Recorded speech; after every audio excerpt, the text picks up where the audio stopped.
Mas Agus, itu soal apa? Bener, Mas? Mas, mundur. Udah.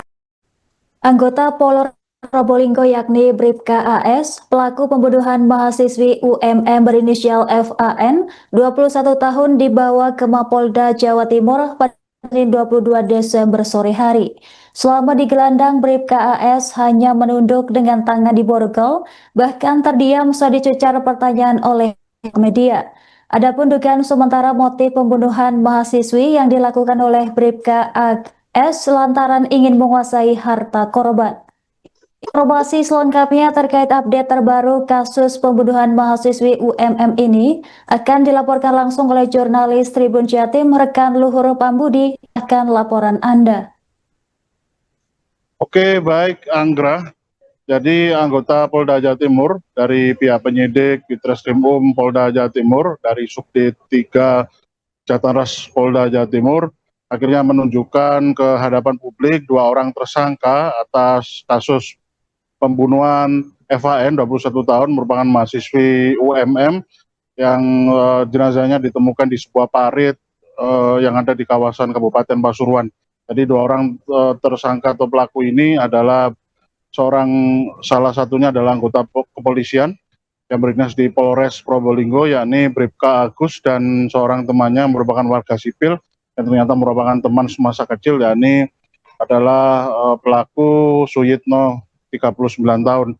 Jadi keduanya ini tadi kembali digelandang ke gedung Ditreskrimum Polda Jawa Timur untuk menjalani penyidikan lanjutan atas kasus yang menjerat keduanya. Jadi mereka ini sempat ditahan di gedung tahanan khusus Direktorat Tahanan dan Barang Bukti yang ada di Mapolda Jawa Timur, kemudian kembali dipanggil untuk menjalani serangkaian pemeriksaan, penyelidikan dan penyidikan lanjutan yang dilakukan oleh pihak penyidik di Jataras Polda Jawa Timur, yakni kemudian dibawa ke gedung Ditreskrimum Polda Jawa Timur, dan ternyata ketika selama digelandang itu teman-teman media berhasil mengabadikan momen tersebut. Jadi kedua pelaku ini digelandang tanpa mengenakan pakaian tahanan berwarna oranye, terutama untuk Bribka Agus ini memang dia menggunakan kaos lengan pendek untuk kaos tahanannya warna oranye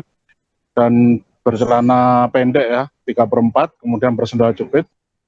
Saat keluar dari mobil tim Jataras kemudian digelandang ke menyusuri halaman gedung Ditreskrimum Polda Jawa Timur. Bribka Agus ini yang tanpa mengenakan kacamata ini berusaha terus menunduk menghindari sorotan lensa kamera awak media, dan kondisi kedua tangannya terborgol, dia berjalan menunduk menghindari sorotan kamera awak media. Bahkan ketika dicecar pertanyaan oleh awak media, Bribka Agus memilih bungkam, termasuk juga Suyitno yang berjalan beriringan di belakangnya digelandang oleh anggota penyidik dari Ditreskrimum Polda Jawa Timur, terutama dari Subdit 3 Jataras Polda Jawa Timur. Dan ternyata memang kami konfirmasi kepada pihak Kasubdit 3 Jataras Ditreskrimum Polda Jawa Timur, Komisaris Besar Polisi Arbaridi Jumbur, atau memang keduanya ini harus menjalani pemeriksaan lanjutan penyidikan untuk melengkapi berkas perkara, karena memang pihak penyidik menemukan adanya ketidaksesuaian kesaksian di antara keduanya, sehingga perlu dilakukan konfrontasi langsung, pencocokan langsung terhadap kesaksian yang nanti akan disusun menjadi BAP sebelum nantinya akan berlanjut pada tahapan penyelidikan lanjutan, yakni prarekonstruksi. Jadi siang hari tadi sampai sore hari tadi memang keduanya harus menjalani pengembangan penyidikan baru untuk memperoleh persesuaian kecocokan keterangan dari keduanya, sehingga nanti akan bisa menjalani tahap prarekonstruksi yang akan dilakukan oleh pihak kepolisian untuk penyidik untuk di beberapa lokasi yang ditengarai menjadi tempat lokasi kejadian perkara. Dan rencananya memang menurut Kasubdit 3 Jataras Polda Jawa Timur, untuk prarekonstruksi tersebut akan dilakukan pada keesokan hari, yakni hari Selasa, di beberapa lokasi yang ditengarai menjadi lokasi utama tempat di mana pelaku atau kedua pelaku ini mengeksekusi korban, kemudian membuang jenazah korban, dan juga diketahui juga bagaimana modus dari kedua pelaku ini berusaha untuk menghabisi dari korban. Dan memang berdasarkan informasi yang kami himpun, ternyata untuk lokasi eksekusi yang dilakukan oleh kedua pelaku ini memang ditengarai berada di Kabupaten Probolinggo, yakni di Kecamatan Tris, terutama di kediaman dari si pelaku itu sendiri, atau terutama kediaman dari Bribka Agus, karena memang di situ menjadi lokasi titik utama di mana pelaku dihasut, maksud kami adalah korban dihasut atau diinstruksikan oleh pelaku untuk bertemu di suatu tempat, kemudian dijemput, yakni bertemu di Terminal Probolinggo ya, kemudian dijemput oleh pelaku dan akhirnya dibawa ke rumah korban dan pelaku, kemudian di situ pelaku berusaha untuk melakukan upaya-upaya tindak pidana ya, seperti upaya untuk berusaha mengambil harta benda dari korban, dan ditengarai juga di lokasi rumah dari pelaku ini juga menjadi lokasi eksekusi dari pelaku, yang ternyata saat itu Bribka Agus mengajak Suyitno, temannya itu, untuk membantu mengeksekusi korban. Dan informasi kami pun memang kemarin juga sempat disampaikan Kabid Humas Polda Jawa Timur, Kombes Pol Julius Abram Abbas, terdapat luka cekikan pada leher dari korban yang ditengarai itu menjadi salah satu tanda bahwa adanya aksi tindak pidana yang dilakukan oleh pihak lain, yakni dalam hal ini adalah para pelaku. Dan informasi kami himpun memang ternyata diduga kuat Bribka Agus ini mengeksekusi korban dengan cara mencekik korban.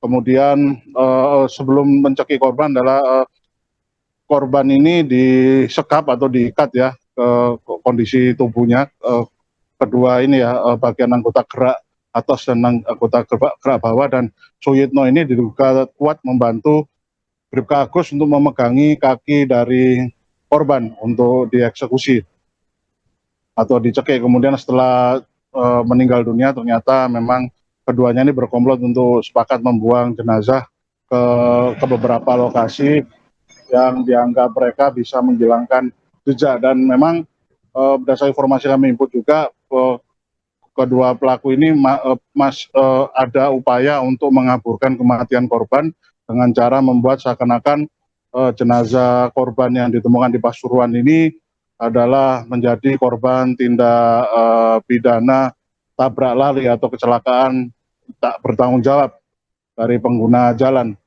dengan dibuang di sungai tersebut.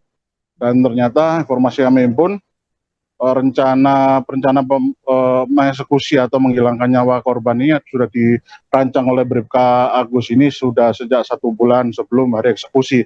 Dan untuk teknis eksekusi yang dilakukan oleh kedua pelaku sudah dirancang sejak 2 hari sebelum hari eksekusi, yakni terutama pada hari Minggu ya, karena ditemukan jenazah ini di pekan lalu adalah tepat di hari Selasa pagi.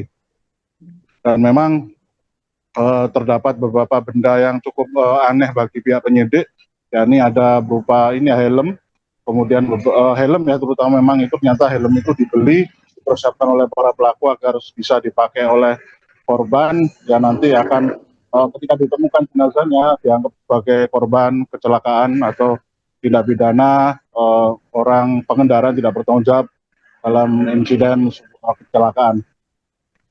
Dan kami tadi juga sempat ini ya, menemui paman korban yang ternyata juga sempat berkunjung, yang bernama Agus Subianto atau biasa disebut Agus Airlangga.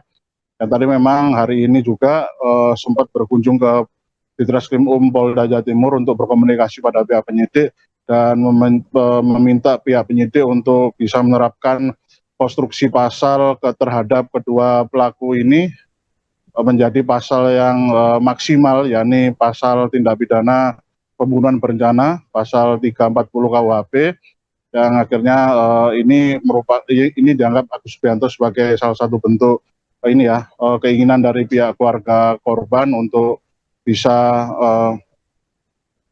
ini meminta pertanggungjawaban dari korban yang menghabisi, pertanggungjawaban dari para pelaku yang nekat berkomplot mempersiapkan segala sesuatunya untuk menghabisi nyawa dari korban. Dan Agus Subianto, paman korban tadi, tidak sendirian, tapi juga didampingi oleh tim kuasa hukum dari LSM Lira Jawa Timur, dan juga tadi dikomandoi langsung oleh Ketua Lira atau diistilahkan sebagai Gubernur LSM Lira Jawa Timur Samsudin, dan juga Direktur LBH Lira Jawa Timur yakni Alexander Kurniadi.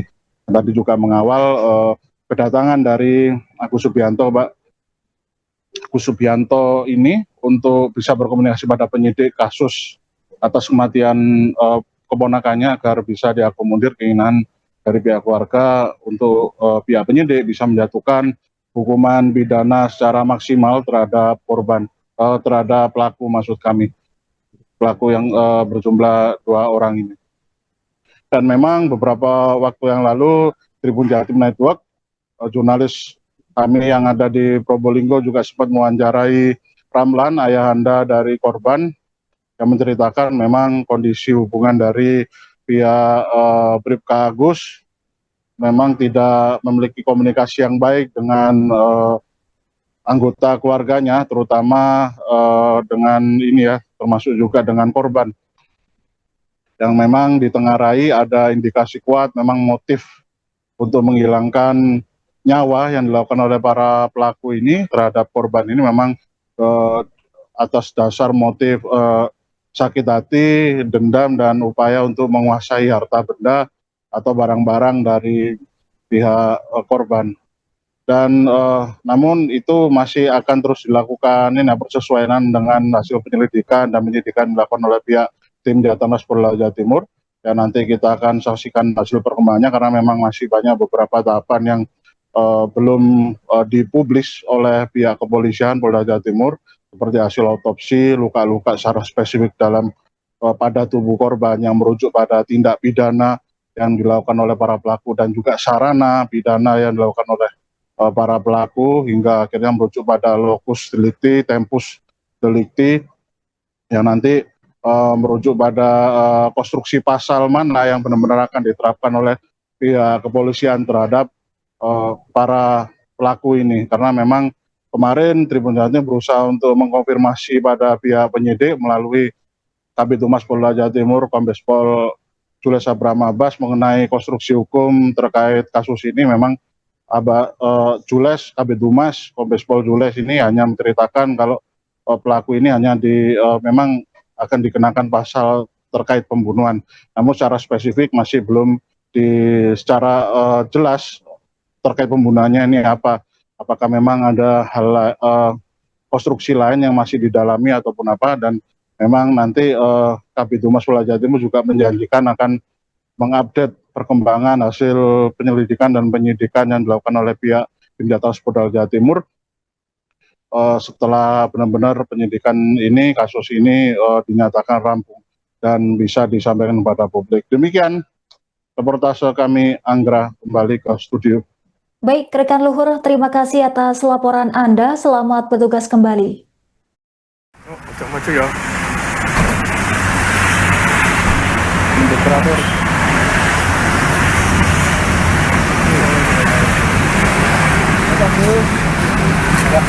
Mas Agus, itu soal apa? Bener, Mas? Mas, mundur. Kudakan. Mas, kudak. Tanyo. Kalau mas.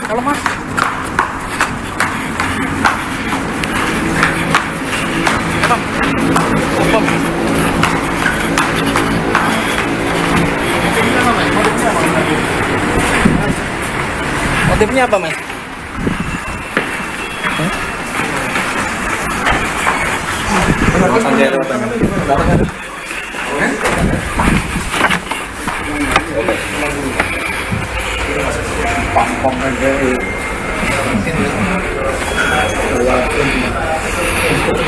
Permisi Pak, lewat depan kiri. Mau keluar dulu. Monggo. Pak, motifnya. Nanti. Nanti dalam proses perkembangan ya. Kita konfrontir lagi ya, karena ada beberapa keterangan dari kedua tersangka yang berbeda. Jadi harus kita cek lagi dan besok rencana kita lakukan prarekonstruksi. Kita cek ke lokasi terkait eksekusinya, dan cara mereka melakukan dan ide siapa yang membuang rencana membuang ke sungai tersebut. Dan nanti perkembangan saya sampaikan. Motifnya apa? Motif kira-kira? Ya masih kita dalami karena masih ada perbedaan itu kan terkait motif, masih kita dalami, kita cross check karena kita juga kemarin melakukan pemeriksaan di kosan teman-temannya kuliahnya juga kita periksa, di proses juga kita periksa supaya nyambung gitu semua. Itu korban meninggal Secara kenapa? hubungan itu apa dan? Sakit hati atau punya hutang banyak pelaku ini? Keterangan ya sementara ya bilang sakit hati, ada juga terkait Harta. ingin memiliki barang gitu. Makanya kita ini masih kita dalam supaya pas gitu motifnya itu apa. Sakit hatinya ke keluarga atau ke korban? Keluarga kan? Kita masih dalami. Dan korban meninggal itu dicek. Besok kita rekonstruksi, baru nanti saya mungkin Pak Kabid Humas nanti nyampe. Soal lukanya apa aja itu Nen? Itu benar di leher ya itu ya, dicekik itu ya lukanya. Dan besok saya Dan izinan. Download Tribun X sekarang, menghadirkan lokal menjadi Indonesia.